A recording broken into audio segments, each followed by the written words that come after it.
Break के बाद आपका स्वागत है। बात परंपरा की। आदिवासी अपनी संस्कृति और परंपरा को संजो कर रखते हैं। ऐसा ही प्रतापगढ़ में देखने को मिला।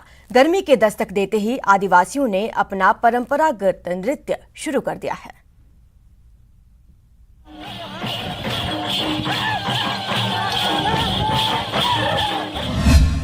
ढोल की थाप पर धमाल,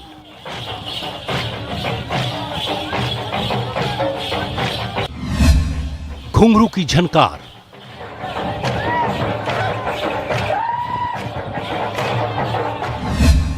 शस्त्र के साथ नृत्य,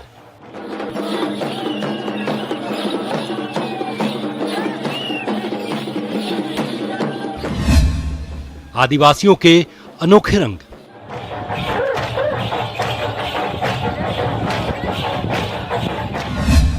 गैर की धूम, गजब नृत्य,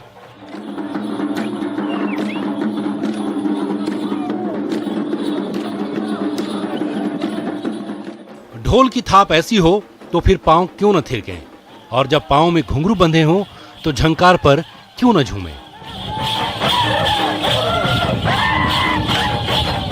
आदिवासियों के अनोखे रंग का ये अनोखा नजारा प्रतापगढ़ का है। गर्मी की दस्तक के साथ ही बच्चे, बूढ़े और जवानों के पांव परंपरा पर थिरकने लगते हैं।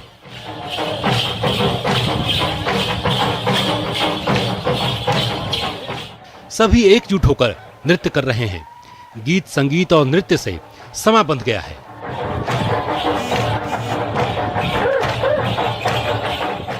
अपनी परंपरा को संजो कर रखने वाले आदिवासियों को इस सुहावने मौसम में खेती बाड़ी के काम से फुर्सत मिल जाती है। ऐसे में सब लोग अपने अपने वाद्य यंत्र और शस्त्र को उठाकर एकजुट होते हैं और जमकर नाचते गाते हैं।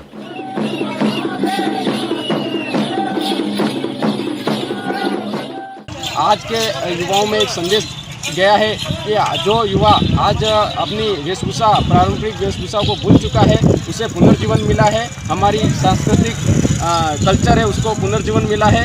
इसी को बचाए रखने के लिए हम आदिवासी परिवार के बैनर हर संभव प्रयास कर रहे हैं। पूरे वर्ष भर में होली से होली वर्ष पर भी जो भी गमी या कोई मृत्यु होते हैं उनको भी यहाँ लाया जाता है। सबके लिए एक साथ मिलकर उस गमी को भुलाने का काम करते हैं। आदिवासियों के इस खास नृत्य को गैर नृत्य के नाम से जाना जाता है। इस नृत्य को आदिवासी सदियों से करते आ रहे हैं और अपनी इस परंपरा को संजोकर अपनी अलग पहचान बनाए हुए हैं।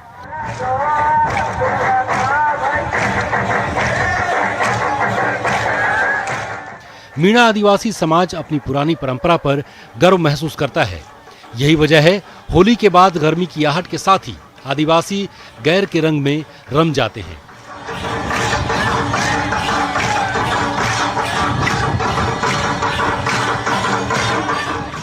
आने वाले दिनों में आदिवासियों पर गैर का रंग सिर चढ़कर बोलेगा और आदिवासी इसी अंदाज में थिरकते रहेंगे, घुंघरू से नृत्य के रंग घोलते रहेंगे।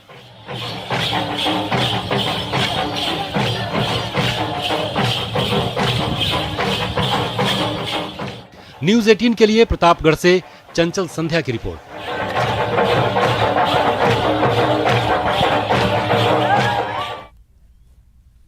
आज से हरिद्वार में कुंभ मेले की शुरुआत हो रही है।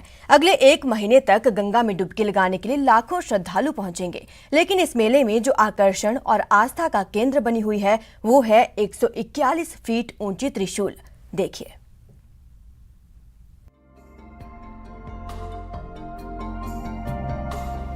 भगवान भोलेनाथ के ससुराल यानी धर्म नगरी हरिद्वार में महादेव का डमरू त्रिशूल श्रद्धालुओं की आस्था और आकर्षण का केंद्र बनने जा रहा है। महाकुंभ में स्थापित होने जा रहा विशालकाय डमरू और त्रिशूल मुंबई से हरिद्वार पहुंच चुका है और उसे देखने के लिए श्रद्धालु लगातार पहुंच रहे हैं। दरअसल शैव सन्यासी भगवान शंकर और उनके अवतारों को आराध्य देव मानते हैं। शैव सन्यासी संप्रदाय के 7 अखाड़े हैं। जूना अखाड़ा इनमें सबसे बड़ा है।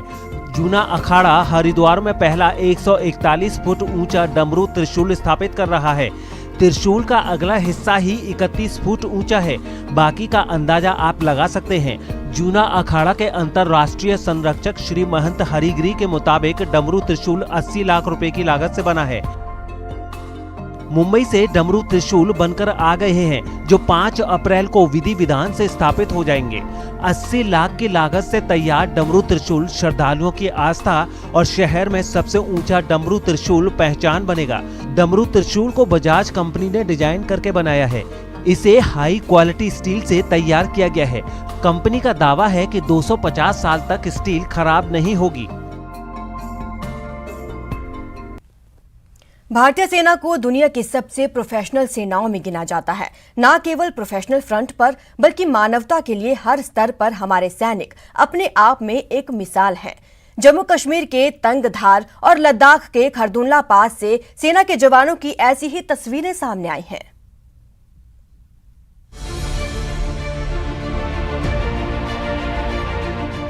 ये दोनों तस्वीरें भारतीय सेना के जवानों के हौसले और हिम्मत की हैं, जिसके सामने पहाड़ जैसी चुनौती भी टिक नहीं सकती।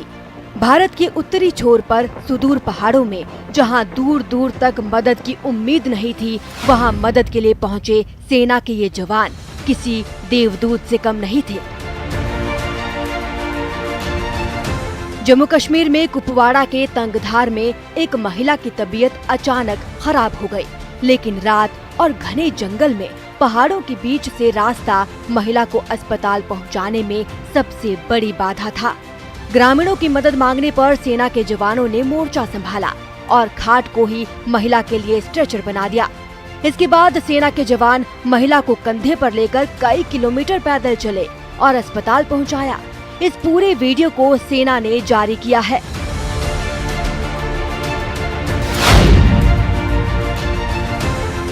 लद्दाख में खरदुल्ला पास सबसे ऊंचे मोटरेबल ट्रैक में से एक है। यहाँ भारी बर्फबारी में 2 पर्यटक एक कार में फंस गए। दूर दूर तक सिर्फ बर्फ ही बर्फ थी और पर्यटकों की कार भी धीरे धीरे बर्फबारी में ढकती जा रही थी। मदद मांगे जाने पर लद्दाख पुलिस और सेना के जवान मौके पर पहुंचे और कार को तलाश कर बर्फ हटाने का काम किया। इसके बाद रास्ते से बर्फ हटाई गई और फिर कार को टो करके पर्यटकों को सुरक्षित स्थान पर ले जाया गया। Bureau report, news 18 network. इस बुलेटिन में फिलहाल इतना ही। आप बने रहिए हमारे साथ और देखते रहिए न्यूज़ 18 राजस्थान।